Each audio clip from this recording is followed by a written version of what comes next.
तो आज का टॉपिक है धुलाई। ये तस्वीरें देख लीजिए। धुलाई धुलाई मतलब कि आज के तीन टॉपिक हैं और तीनों में धुलाई हो रहा है। मतलब विवेक अग्निहोत्री आमिर खान को धो रहे हैं, फिर से विवेक अग्निहोत्री करण जौहर को धो रहे हैं और फिर से आमिर खान की धुलाई मध्य प्रदेश के गृह मंत्री नरोत्तम मिश्रा जी ने किया है। इन तीन मुद्दों पे इसका विश्लेषण इस एपिसोड समझ में नहीं आता कि ये तमाम जो बड़े बड़े कलाकार हैं ये स्क्रिप्ट पढ़ते हैं या नहीं पढ़ते हैं, कि ऐसे ही फिल्म में एक्टिंग कर देते हैं, एड में एक्टिंग कर देते हैं। वो चाहे गुटखा का प्रचार हो, चाहे किसी चीज़ का भी प्रचार हो, खाली प्रचार करना है, चाहे फिल्म करना है। मतलब कि बिना पढ़े लिखे, बिना देखे हुए ऐसे ही आंख बंद करके कह देते हैं कि हाँ भाई लाओ कट एक्शन। मुझे ऐसा ही लग रहा है क्योंकि जिस तरह की हालात धीरे धीरे हो रहे हैं और लगातार उनको चेतावनी दी जा रही है, उसके बाद भी समझने को तैयार नहीं है। वो चाहे छोटे कलाकार हो चाहे बड़े कलाकार हो। कितनी बार कही गई है कि अगर स्क्रिप्ट कोई मिलता है तो पहले पढ़ लीजिए, पूछ लीजिए आसपास के थिंक टैंकरों से कि ये सही है या गलत है। इस पे एक्टिंग करेंगे तो चोट पहुंचेगा कि नहीं पहुंचेगा, इससे सामने वाले जनता जनार्दन के दिल में कैसी सोच जाएगी, उनके सामने कैसा एक्सप्रेशन जाएगा, कैसी संदेश जाएगी। ये तमाम चीज़ें मुझे लगता है ये पूछते हैं, ऐसे ही कर देते हैं। मुझे ऐसा ही लग रहा है, इसी की चर्चा करूंगा। नमस्कार, आप देखें तिवारी भैया, मैं हूं प्रकाश। दरअसल आमिर खान फिर से विवाद लेके आया है। विवाद मतलब इनको अभी लाल सिंह चड्ढा में इतनी सारी खड़ी खोटी सुनाई गई थी, इतनी सारी बातें कही गई थी कि आप प्लीज सोच समझ के बोलिए, सोच समझ के कीजिए, धर्म पे किसी के मजाक मत उड़ाइए, कोई छेड़छाड़ मत कीजिए। लेकिन समझने का नाम नहीं ले रहे हैं। लाल सिंह चड्ढा फूंक गया, चेतावनी भी दे दी गई, संदेश भी चला गया, लेकिन मजाल है कि सुधर जाए। दरअसल एक और मामला अब सामने आया है। एक निजी बैंक के ऐड में किरा आडवाणी के साथ और खुद आमिर खान भी उसमें मौजूद है और उसमें एक परंपरा तोड़ रहे हैं और घर जमाई वाली स्टोरी लेके आए हैं और उसमें तमाम बातें कही है जिससे वो कहीं ना कहीं वो तमाम भावनाएं चोट पहुंचा रही है। दरअसल नई स्टोरी, नई कहानी लिख रहे हैं। कहानी में ये हो रहा है कि वो एक शादी करके जा रहे हैं, लेकिन शादी कर रहे हैं लेकिन घर जमाई बनने के लिए उसमें ऐड में ये काम किया है। एक निजी बैंक का ऐड है और उसमें ऐसे ही उन्होंने ऐड रिलीज कर दिया। लेकिन जैसे ही उन्होंने ऐड रिलीज किया उसके बाद क्या था, जनता जनार्दन ने पूछा कि क्या आपको किसी ने कहा था इस तरह के संवेदनशील मुद्दों पे मतलब एक्टिंग करने के लिए या ऐड करने के लिए? क्योंकि बहुत सारे ऐड ऐसे होते हैं जो बहुत संवेदनशील होते हैं।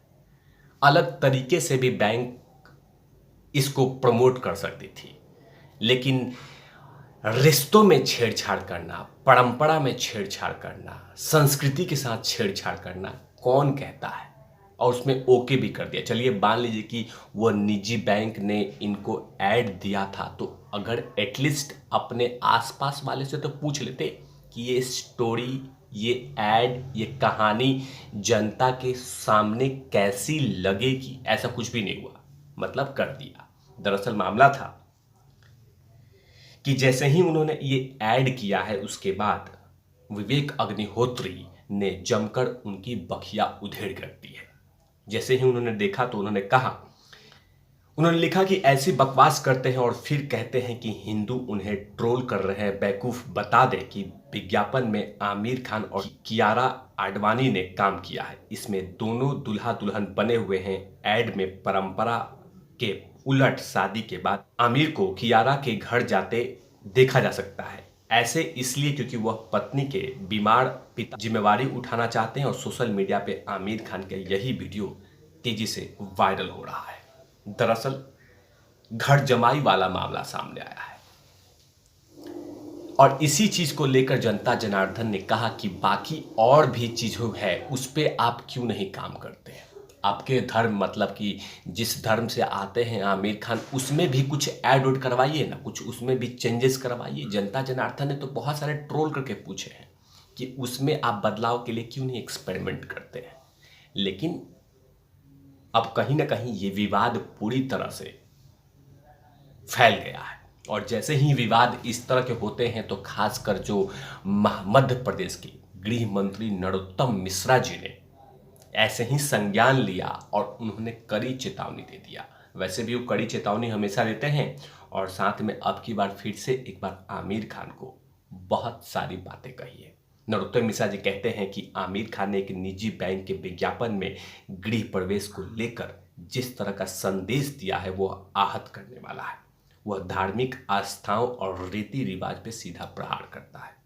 मुझे इस संबंध में शिकायत मिली है। मेरा तो आमिर खान जी से यही कहना है कि जो भी फिल्में और विज्ञापन करें उसमें भारतीय परंपरा और संस्कारों का ध्यान रखें।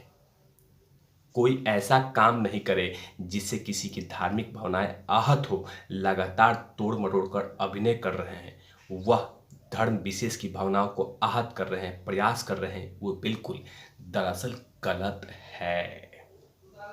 जाहिर सी बात है, मैंने भी यही वीडियोस में कहा है कि एक बार सोच समझ के एक्टिंग करनी चाहिए।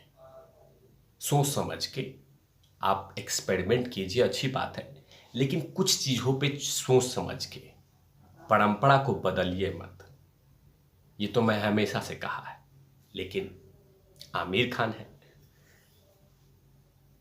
दूसरी तरफ विवेक अग्निहोत्री ने करण जौहर को भी आईना फिर से दिखा दिया। जाहिर सी बात है, ब्रह्मास्त्र ने जब से कश्मीर फाइल्स को नीचा दिखाया है, वैसे ही गुस्से से अभी भी अंदर ही अंदर उबल रहे हैं विवेक अग्निहोत्री। और जाहिर सी बात है, जब भी मौका मिलता है विवेक अग्निहोत्री को करण जौहर को आईना दिखाने के लिए, तो पीछे नहीं हटते हैं विवेक अग्निहोत्री। जैसे ही करण जौहर ने ट्विटर हैंडल छोड़ के शांति के लिए गए हैं और शांति के लिए घूम रहे हैं, तब से बहुत सारे लोगों ने उनको ट्रोल किया है। यहाँ तक कि KRK ने कहा था कि मेरे डर से ये वहाँ पे चले गए हैं। इसमें आप सहमत हैं या नहीं सहमत हैं, इसमें बहुत सारी बातें KRK ने कहा था कि क्या पता लगता है कि मेरे कारण ऐसा करण जौहर ने ट्विटर हैंडल छोड़ के गया है। इस पर बाकायदा उन्होंने ट्विटर पे यस और नो भी करवाया था। लेकिन अब विवेक अग्निहोत्री ने बिना नाम लेते हुए करण जौहर को आईना दिखाया है। दरअसल क्या कहा है विवेक अग्निहोत्री, मैं बता देता हूं। विवेक अग्निहोत्री ने लगातार ट्वीट पे ट्वीट करते हुए पहला ट्वीट लिखा कि हार मानने वाले कभी जीतते नहीं हैं और जीतने वाले कभी हार नहीं मानते हैं। यहीं पे शांत नहीं हुए विवेक अग्निहोत्री। विवेक अग्निहोत्री आगे लिखते हैं, पाखंडी, झूठ और झूठा करार दिया है उनको सीधे तौर पे। मतलब कि करण जौहर के बारे में कहा है कि आखिरकार पाखंडी और झूठा इंसान है, लेकिन नाम नहीं लिया है, लेकिन कहीं ना कहीं तंज कसा है दूसरे इशारों में। लेकिन करण जौहर के ऊपर में जब भी विवेक अग्निहोत्री को मौका मिलता है तो करण जौहर को क्लास लगाने में समय नहीं लगाते। और इसका जीता जागता उदाहरण अभी भी रहा। और साथ में जब से कश्मीर फाइल्स को नीचा दिखाया है, तब से लगातार विवेक अग्निहोत्री अंदर ही अंदर गुस्से से लाल है। मौका मिलते ही दाग देते हैं। इन तमाम चीज़ों पे तिवारी भैया की लगातार नजर रहेगी। तब तक के लिए आप देखते रहिए तिवारी भैया। मैं हूँ वेद प्रकाश, कैमरामैन धूलाठी के साथ। Open out lovies.